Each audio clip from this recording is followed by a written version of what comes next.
Okay, YouTube, so for the first time, a Disney-owned Marvel property is starting to feel a little bit like a Disney TV show. Oh, it hurts to say. What's going on, YouTube? Yes, of course, I'm talking about Hawkeye, the brand new show. The first 3 episodes are out. It took me a while to react to this because I did not want to just bash the show. Hawkeye already has such a stigma of being like a useless Avenger, but Disney really seems to be playing into that. So we're going to talk about it. Hit the subscribe button and click the bell. This is going to be the review for the first 3 episodes, and I'll be continuing episodically from here. Let's get into it. So like I said, Hawkeye already has that stigma of being a useless Avenger.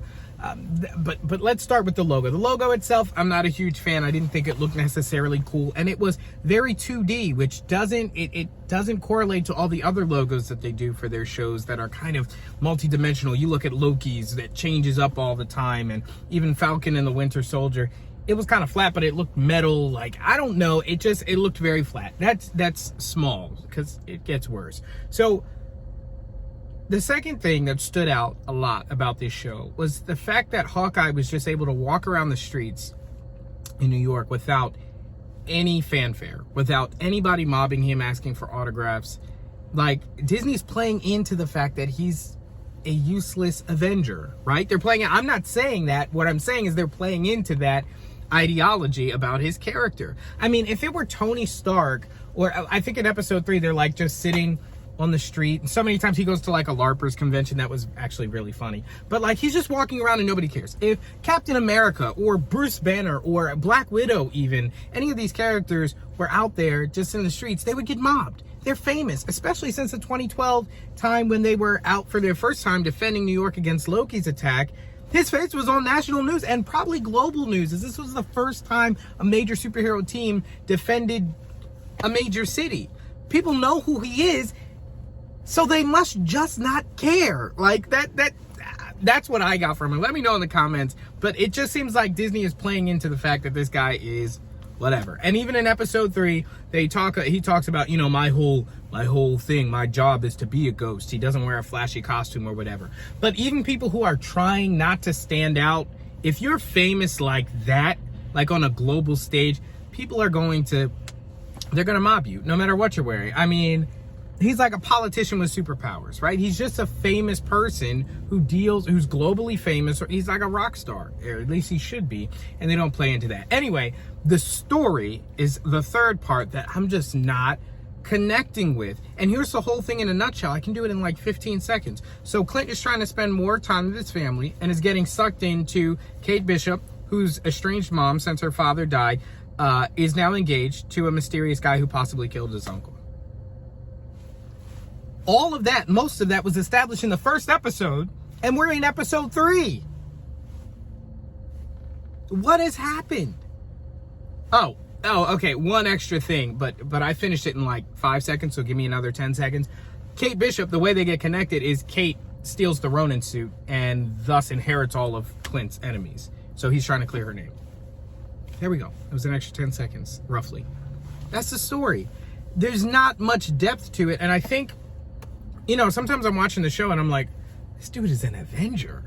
Like, this dude is an Avenger. He deals with planetary level threats, right? He's called in when no one superhero can handle it alone. And he's just dealing with like street level thugs in jumpsuits. I mean, these were the guys that Ronin was fighting. And here's the thing, his time as Ronin, it's like supposed to be legendary, right? Where this dude just goes Jason Bourne, like off on people, cutting heads off, and a super violent time for him. But the villains he's fighting are like 30, 40, 50-year-old men in jumpsuits that don't look especially physically impressive. You know what I'm saying? And that's what made him legendary. Fighting those guys. I mean, that's the main thing. I thought they were going to be like some underground crime boss type of, you know, big dudes, machine guns, and I don't know. Like, especially when he's supposed to be an Avenger. And again, it speaks to the fact that I'm saying Disney seems to be playing into this useless storyline, which doesn't do anything to help Hawkeye. So at this point, and literally, you've pretty much heard the entire story. But at this point, where we are now in episode 3, Hawkeye, or Clint, and Kate Bishop.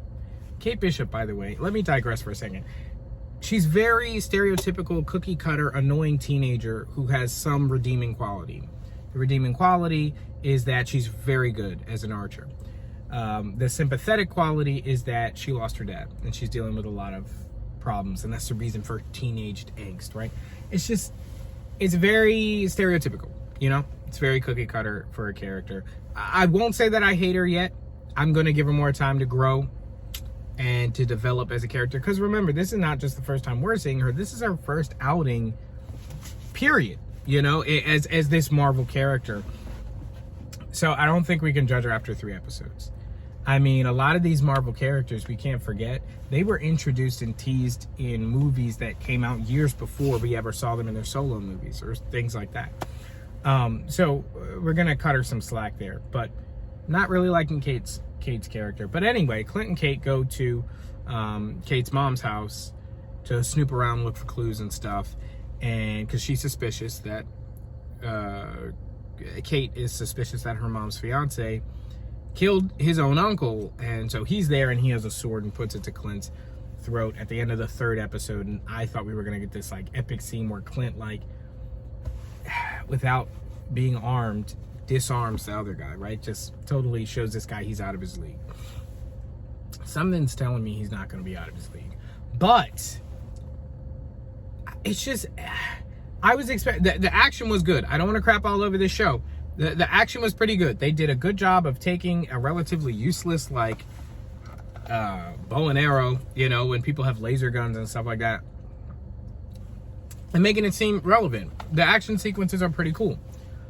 At the same time, like, this dude should be like Jason Bourne. This dude was in a Jason Bourne movie. He was that guy. You know what I'm saying? So the fact that he's not as ruthless and brutal as the Ronin character would have you believe, it's a little bit of a disappointment. Anyway, that's episodes 1 through 3 of Hawkeye. Let me know what you think down in the comments below. We'll be covering this show episodically, so stay tuned. Hit the subscribe button. Click the bell so you don't miss as big of your favorite movies and TV shows, West Coast, East Coast siblings. I gotta work on that outro. I'll see you in the next one. Peace.